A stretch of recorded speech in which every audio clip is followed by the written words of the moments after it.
everybody, today I'm gonna be doing the video that I promised to upload months ago. It's gonna be sharing my essays that got me into UC Berkeley. I'm gonna be dividing up today's video into two parts, first of which was reading the 4 essays that I wrote for my UC application. And the second part of today's video will be just sharing some last minute tips that you would want to make sure to check before you submit your application. Right now it's about the time when you're finishing up your UC application because I believe it's due by the end of November, and I've been also trying to edit some people's UC applications. I really wanted to include some of the things that I wish I knew, and I also try to ask my friends. Some of my friends share their tips, so I'll try to include both of worlds into the second part of this video. And if you haven't watched my first video where I talked about my stats and extracurriculars, make sure to check them out. So let's get right into the video.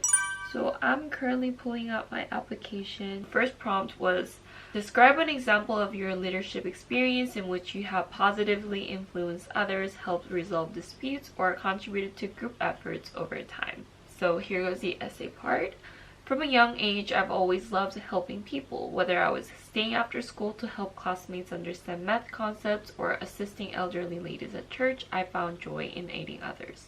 This drive eventually led me to establish a volunteer club, Helping Hands, which focuses on instilling a lifelong commitment to volunteerism, with the mission to change people's perception on volunteering from a simple line on a resume to a genuine act of kindness. We also practice this belief by helping the mentally disadvantaged at the Angel House. In an effort to spread our message and expand our scope of impact, I led an initiative to recruit other international schools into the fold.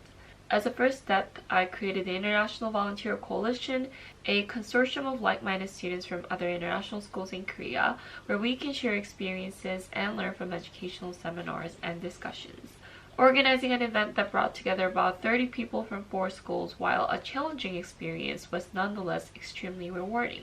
Reaching out to the appropriate groups to attend the event, renting the venue that could hold all the attendees, and creating the program for the consortium made the process daunting. However, after having led Helping Hands, I was fortunately ready to take on the challenges and delegate responsibilities to the club members who signed up to be the staff, while ensuring everything went according to plan. The IVC seminar was a huge success, with all the attendees leaving with a sense of purpose and newfound passion for volunteerism. We hope to continue to hold such events at regular intervals, spreading the message of kindness and true meaning of volunteerism.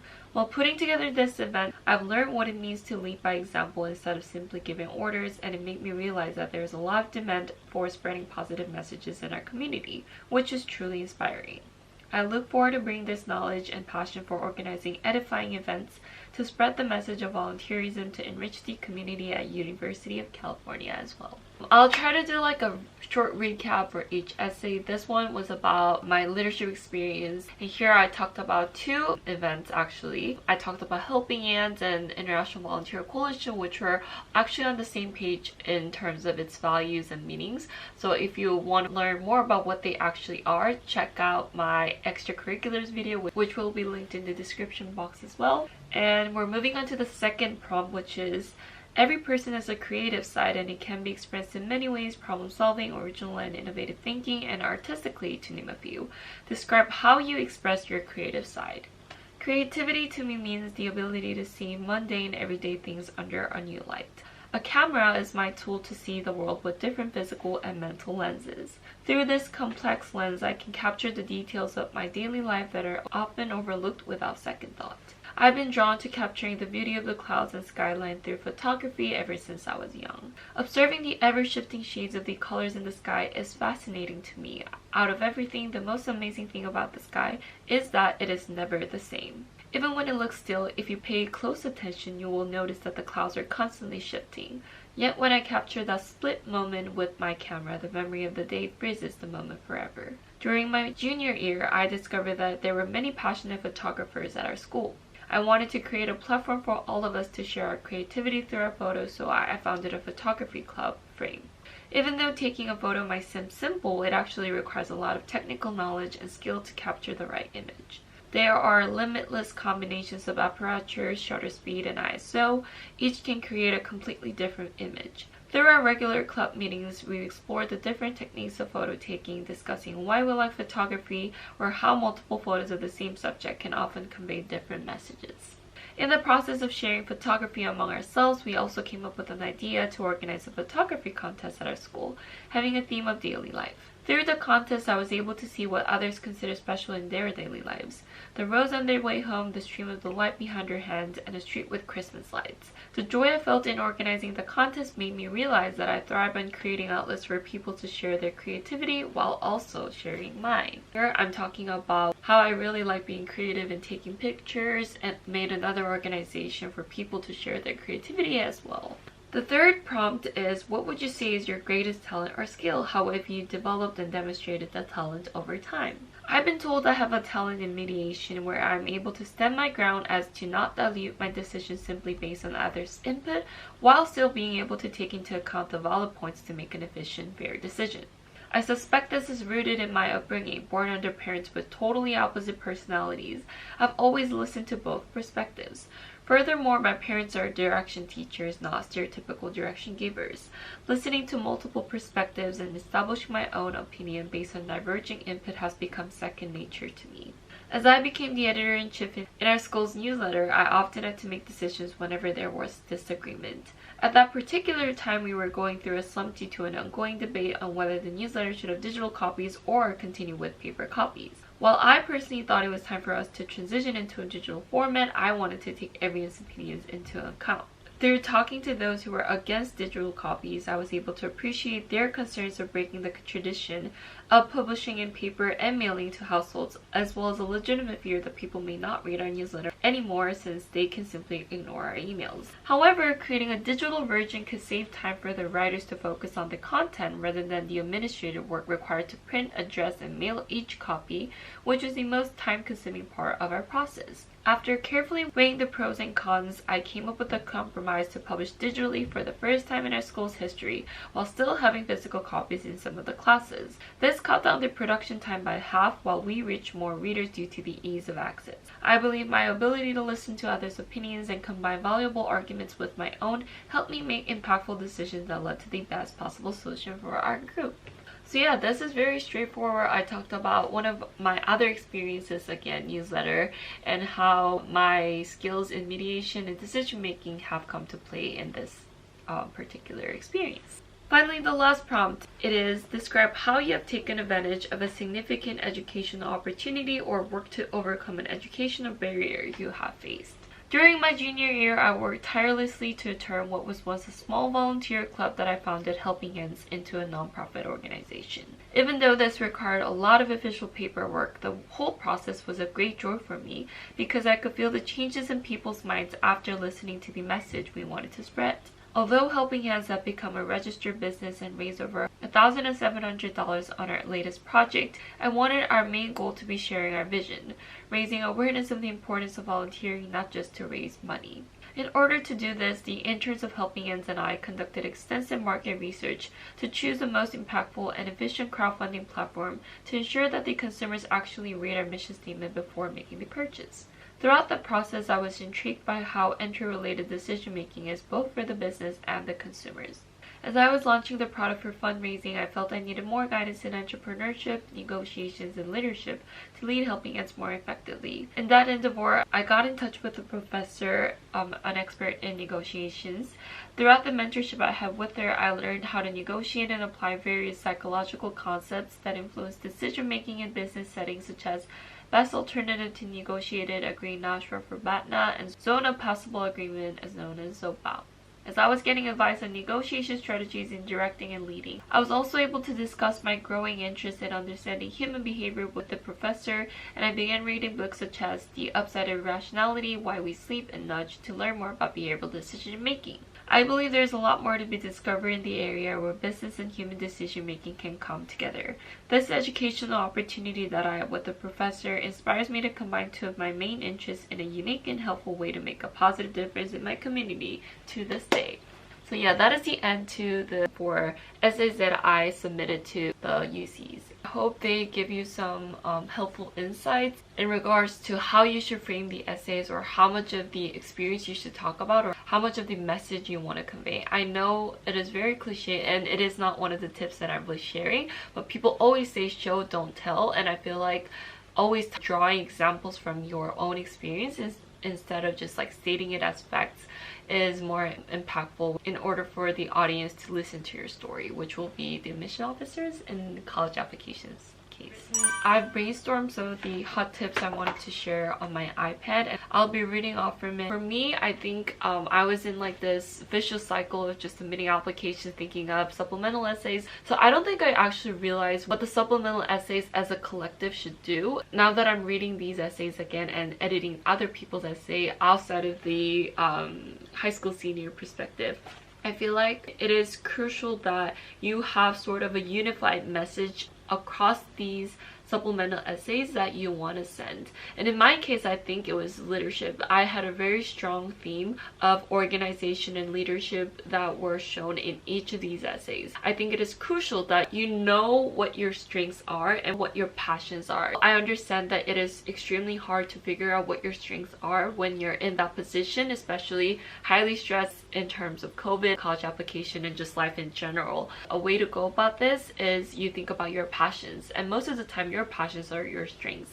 And I was passionate about volunteering and organizing these ideas. Remember to go back to these ideas for each of these essays you're writing so that you are not wasting any of the word counts on your essays. So that is the first and what I feel like is really important tip that I wanted to share with you guys. And the second part is actually my friend Vivian's tip, and her tip is to be not afraid of talking about your mistakes. I feel like on college applications, you want to represent the best version of yourself, so you normally talk about your accomplishments, achievements, and goals. College application is another variation of storytelling, and if you remember your experience of listening to people's talk, like recall listening to a TED talk, do you like it better when people talk about the ups and downs of their life? So there is a struggle, there was a down, there was a slump, but this is how I overcame this. So I feel like this story that either starts from the mistake and start from the goal, but I think what's important here is that you are not afraid of talking about your mistakes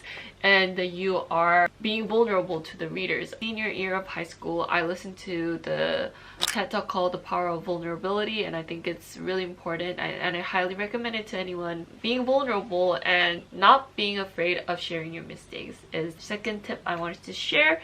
The third tip is from my other friend Yaya. Thank you for sharing your tip. It is to write your own story and not fixate too much on these essays. It is along the same tip as the first and the second tips. He emphasized that you shouldn't try to formulate or craft your essays in a way that you imagine the admission officers would like. And I feel like once you start doing that, you're not really portraying the genuine version of yourself, and obviously the admission officers will catch that, because remember, they're reading thousands of applications and they probably have a sense when you're trying to pretend to be someone. So write your own story is the third tip. And the fourth one is kind of off the note about editing essays and essays in general. It is very specific to UC application as well. I applied to Berkeley, LA, Davis, Irvine, Merced, Riverside, and San Diego, and now I'm looking at my application file again, and my majors vary like a lot.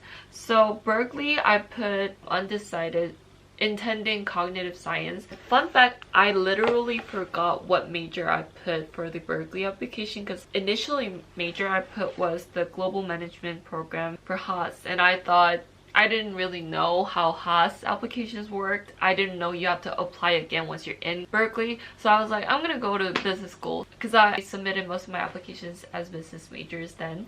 And then I got an email saying that, oh, you actually can't if you're not a US or European, I think, citizen. So I was, oh shit, I need to change my major. I didn't keep a track of what majors I was applying to, because most of them were business. But all of these schools have different names for each major, and sometimes they don't have the same major. And if I were to go to different UCs, I would have been a sociology major at Davis and Irvine, and pre-track of business economics at LA, management business economics at Merced, business economics at Riverside, and sociology / economy and society at San Diego. Yeah, I guess I was a sociology, psychology, business major, but because I had variations of these majors, it was really confusing for me to keep track of all of these. So I highly recommend you keep track of what your majors are going to be, or just save this application file into a PDF file and don't erase it until you finalize your decision on where you're going.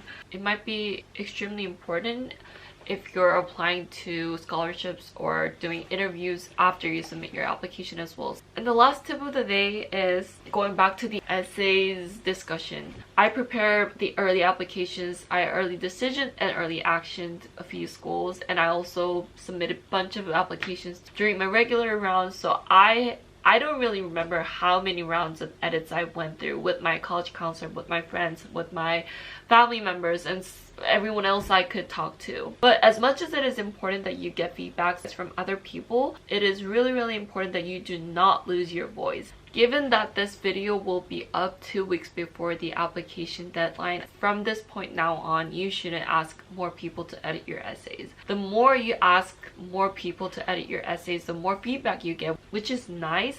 But remember, the more feedback you get, the more confused you will be, the more questioning you will be to yourself in order to integrate all these different comments. So I think you should do the edits near the beginning of these essays when you're brainstorming. I also really wanted to focus that you should also have strong belief and confidence in yourself, because I remember my senior year and junior year of high school, I was really feeling uncertain and anxious. That's why I wanted as many people's inputs as possible, because I wanted to make it the best I could ever write.